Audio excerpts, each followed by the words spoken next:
Hi, this is Glenda. I have been playing with Diorama Shadowbox cards, so I thought we'll probably do that at our next Paper Mates, and I thought I'd share what I've been doing.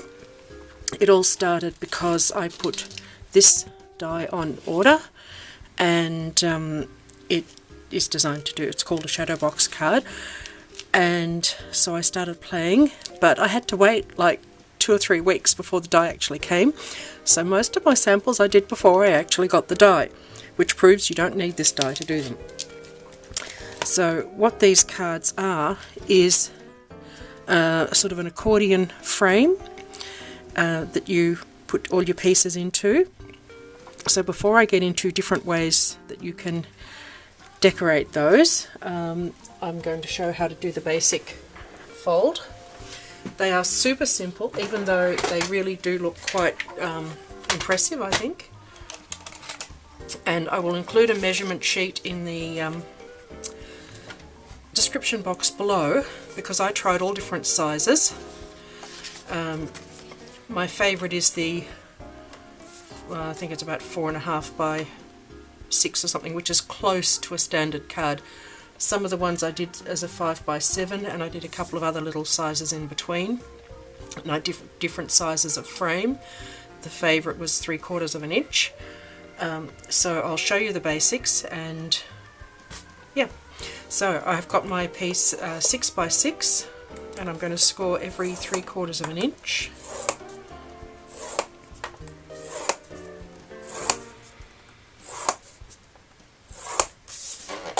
On the 6-inch side, which is the same for both because they're 6 by 6. So I've got 2 pieces like that for the long sides.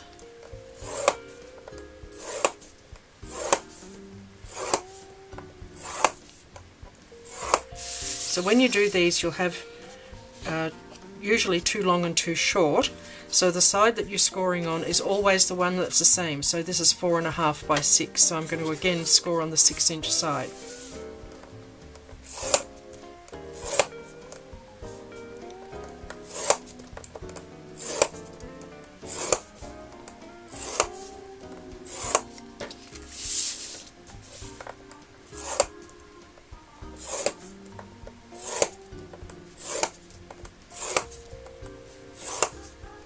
Okay, you can use plain or double-sided paper for this.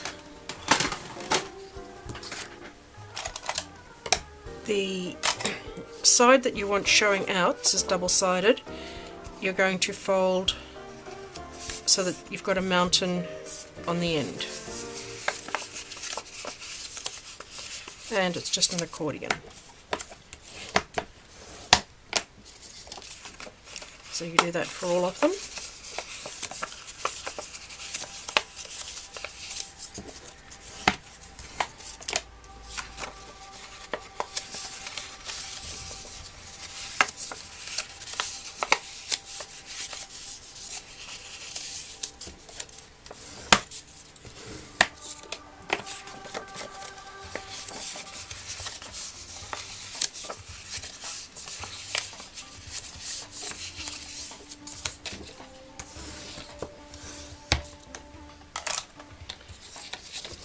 Okay, you can ink the edges now if you want to. I'm not going to bother for this. Just depends on the look you're going for, whether you want a vintagey sort of look or not. And we're just going to slot these together. Which is always harder when you're filming. Okay.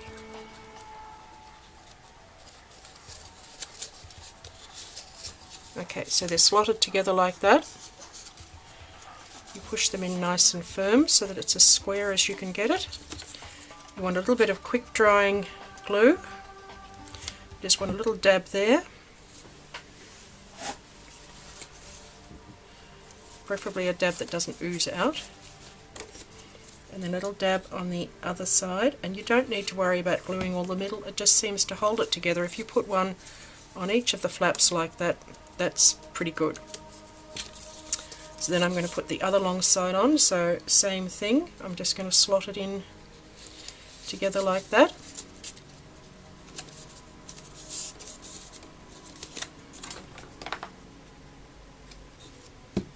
as I say, these are super simple, but they really look like you've done something dramatic.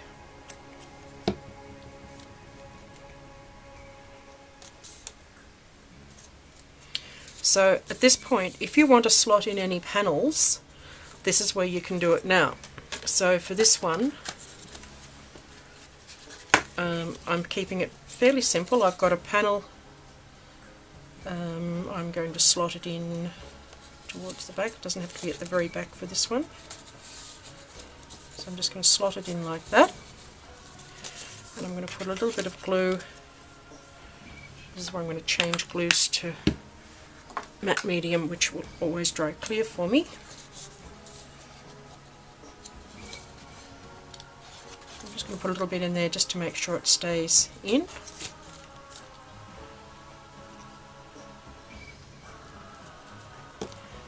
And I mean, you can put a lot of these, the Shadowbox one, I put a panel in each slot so you get the dimension.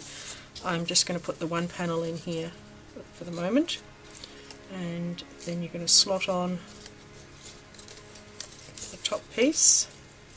And of course, if you've got panels in, you've got to slot over the panel that you've put in. So you don't have to put panels.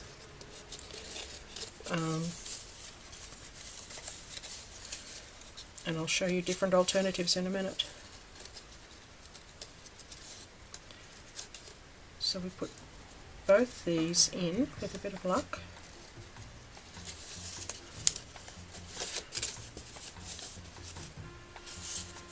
Hopefully it's nice and square. Oops, I've popped out somewhere.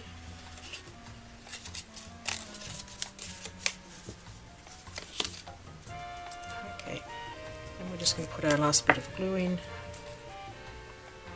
You can be fussy about which part goes on top where, but honestly I didn't. For one of them I did try mitering the corners too, which wasn't the world's most successful thing, but if you are more precise than I am, you probably can do that if you wanted a real frame look to it.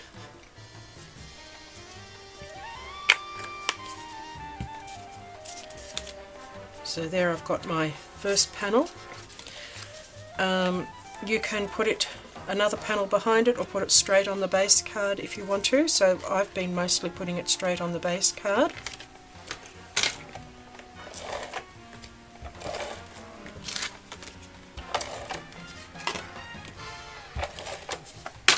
And you wouldn't have to do this if you don't want to. You could just put a panel on the back to write on, but I thought it might give a little bit, so I've basically put a card on the back of each one.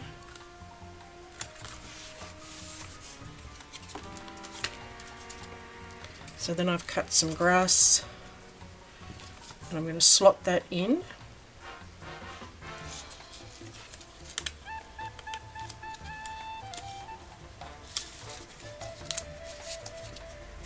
Like that. And I'm just going to pop a little bit of glue down in the bottom there. And I have a balloon that I'm going to tuck in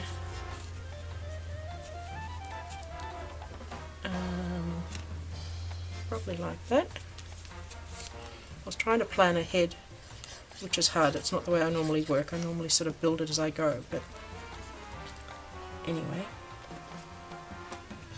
this is what I came up with for a demo. And then I've got a little dog who's probably going to go about there.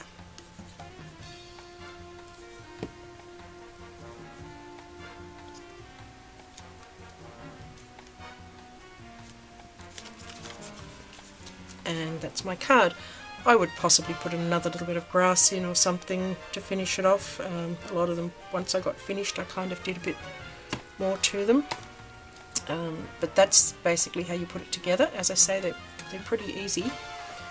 You can keep it as simple as you like. This one is just a frame, and so is this. And I just put a few little bits of corner flourish, I guess. And to show you, these are the same card, and I cut one with the sides out of a thinnish white stock and one out of craft, and you can see the difference. It makes a difference what stock you use, how puffy this is going to end up. I prefer to sort of something in between. That just wants to pop out all the time. But the big advantage these have over a frame where you sort of fold it over and it's hollow in the middle is you can squash these in the mail or whatever, and they're always going to pop back, so you're not crushing your frame. So really, really simple, just a frame with a message. This is one of the first ones I did, and I just put a scenic die. I had some blue sky paper, a couple of balloons, and very, very simple. This next one is again simple, but it doesn't look it. There's a calendar picture or something that I had lying around that I've put in there, and I put a die cut gate on the front, and I dug out the flower soft and put it on. But there wasn't a lot to it. It's just, there's not multiple layers or anything, it just looks dimensional. This one is again another calendar picture, and I put a bit of acetate and made it into a shaker. Now I hope Caleb's not watching, my grandson, or certainly not before his birthday. Sometimes they're called tunnel cards, and I took that to a new level because he's slightly obsessed with tunnels at the moment. And this is my tunnel card, and it lights up. So the light at the end of the tunnel. We're not quite sure whether the tunnels are supposed to have trains or what, but he just is into tunnels this birthday. He's turning 5. So that was the tunnel card. Some more ones where I just did some calendar pictures and fussy cutting. A spellbinders die that I've had forever and was always a disaster. I could never work out what to do with it. I know I've got 2 different ones, but it came up okay in that. This one, I just cut up graphic 45 paper and a couple of die cuts, and they're dimensional in that I tucked them in to the layers, and so that looks very feminine. This is one of the first ones I did. Oops. And I was going to give alternatives. This is super simple to do because it's 2 pieces. You put a couple of folds in the end and a hole in the middle, and you've got a dimensional card. And I thought I'd give the ladies a choice, but I decided I'm not going to. But that's a similar idea for decorating. And here's the dimensional card with the craft again, and it really does pop out a lot more when you use the craft. But these were dies that I already had to make up an Australian scene. So as I say, you don't have to have a special die. If you've got the dies, obviously it helps to make your layers, but as I said, there's dies on the top, but the actual papers inside are just fussy cut, so you don't have to have special things. Now this of course is the Shadowbox die that started it all, and that's, I airbrushed the papers on that one.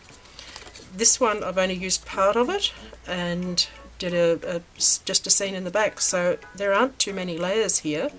It's mostly just the background, and then this is from the Shadowbox, and then I added one more die there. I actually cut the Shadowbox in half and used it in 2 pieces.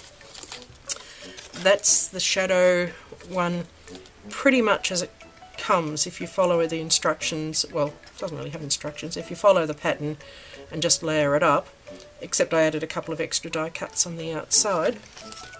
So that's Shadowbox diorama cards, and I've had lots of fun making these. They're a little bit different, and that's what I have to offer, so I hope all that makes sense, and thank you for watching.